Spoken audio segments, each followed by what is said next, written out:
बिस्मिल्लाहिर्रहमानिर्रहीम। अस्सलामुअलैकुम रहमतुल्लाहि व बरकातुहू। जनाब खुशवती क्लास में खुश आमदीद। आज हमारा सबक नंबर 2 और इसकी मश्क नंबर 6 है।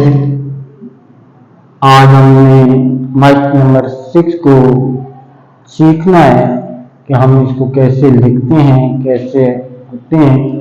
और मश्क नंबर 6 के जो अल्फाज हैं, हर्फ हैं, वो जीम का ख़ानदान काफ, जीम का ख़ानदान लाम, जीम का ख़ानदान मीम, जीम का ख़ानदान नून, जीम का ख़ानदान वाव, जीम का ख़ानदान हा, जीम का ख़ानदान छोटी ये, जीम का ख़ानदान बड़ी ये। आज हम इन अल्फाज को हम सीखेंगे और इस तरफ हम वही देखेंगे कि अगर हम 4 लाइन में लिखें तो कैसे लिखते हैं, और अगर हम उर्दू की कॉपी पर काम करें, एक लाइन वाली जो होती है हमारी कॉपी, उसके ऊपर हम काम करें तो हम कैसे काम करेंगे। आज हमारा जो पहला हर्फ है वो है जीम का ख़ानदान प्लस काफ। हम जब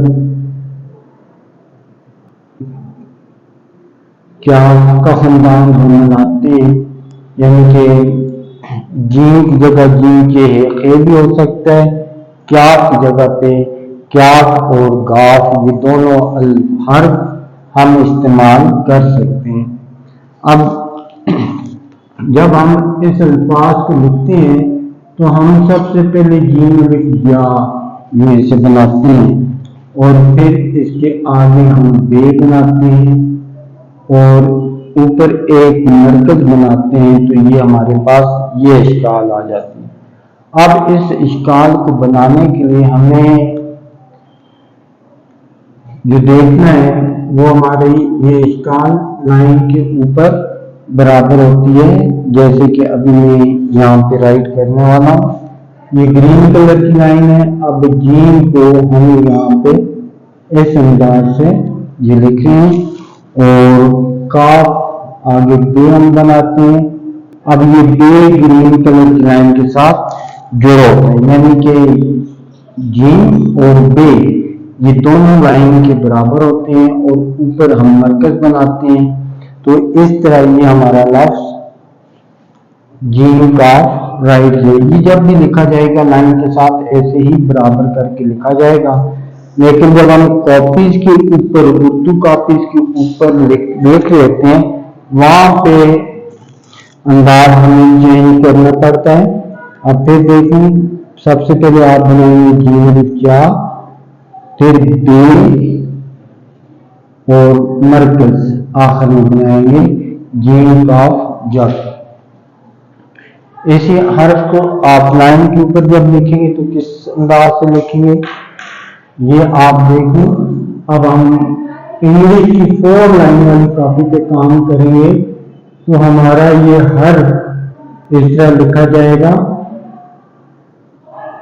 और मरकज यहाँ पे आप देख लें कि मरकज लाइन से बाहर मैंने निकाला हुआ है, तो आपने भी ऐसे मरकज बाहर निकालना है। लेकिन जब हम उर्दू की कॉपी पे काम करते हैं एक लाइन वाली पे, तो वहां पे हमें इस चीज का थोड़ा सा एहतियात करना है कि ये लफ्ज सारे का सारा लाइन के साथ जुड़ा हुआ हो, लाइन से ऊपर उठाओ और मरकज जो है वो ऊपर लाइन के साथ टाइट ना हो, यानी कि मरकज जो है वो लाइन से नीचे होना चाहिए आपका हर्फ और लाइन से ऊपर उठाना चाहिए, क्योंकि अब इस लाइन पर जो हमारे अल्फाज हर्फ लिखे जाते हैं वो हर्फ दायरे वाले होते हैं। इसके बाद हम आगे जीम लाम, जीम का ख़ानदान प्लस लाम हम जब लिखते हैं तो फिर हमारे जीम का ख़ानदान प्लस लाम हम जब लाम बनाते हैं तो अब हमारा जो लफ्ज बनता है हम इसके ऐसे ही बनाते हैं जीम या ये याद रखें, जीम अलिफ जाम बनाएंगे और फिर यहीं से पेंसिल रोके बगैर हम लाम बना देते हैं, जीम लाम जल, ए लाम हल, जे लाम जल, हे लाम हल। ये अल्फाज हमारे बनते हैं। अब यहाँ पे आप देख लें, जीम जा। अब ये देखें, मैं इसी कलर के साथ लाइन को इसी के ऊपर से लाते हुए मैं जीम लाम जल बना रहा हूं। एक बार फिर देख लें आप, जीम अलिफ जा। अब लाम उसी तरह पूरा बनाया जाएगा, जीम लाम जल। अब इसको 4 लाइन में जब लिखेंगे, अब ये देखें, मैं इसको लाइन नंबर 3 से स्टार्ट कर रहा हूं और लाइन नंबर 1 तक जाता हूं और नीचे फिर इसको मैं ऐसे जीम लाम जल, जीम लाम जल। इसके बाद हमारा अगला हर्फ है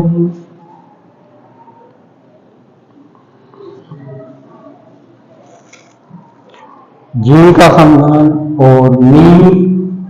जब हम आपस में मिलाकर लिखते हैं तो फिर हमारे पास किस तरह की इश्काल बनती है। हम जीम, ये हमारा जीम बनेगा और इसके साथ हम मीम को बनाएंगे तो हमारा ये जीम जम हो जाएगा। अब इसको हम जब बनाएंगे ऊपर ये और फिर हम इसको ये बनाते हैं जीम जम।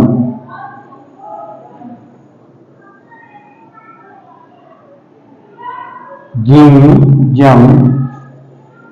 फिर आप देखें, मीम का वही तरीका जो मैंने आपको सिखाया था। मीम को बनाने के लिए हमें क्या करना होगा कि हमें बार बार अपने नुक्ते की प्रैक्टिस के लिए जीम, अब यहाँ पे हम मीम बनाते हैं जम। यहाँ पे आप देखें, जब मैंने यहाँ पे जल लिखा, अब मैंने ऊपर वाली लाइन के साथ अपने नाम को टच नहीं होने दिया और नीचे जो दायरा है वो लाइन के साथ टच हो रहा है। यही यानी कि दायरे वाले हर्फ यहाँ पे इस्तेमाल होंगे और बगैर दायरे वाले हर्फ लाइन से ऊपर उठाए जाएंगे। अब जीम जम देखें, इसको भी आप जब देखेंगे लाइन से मैंने नीचे रखा है, ऊपर वाली लाइन से नीचे रखा है और नीचे वाली लाइन के साथ मैंने अपने इस हर्फ को मिलाकर लिखा है जीम जम।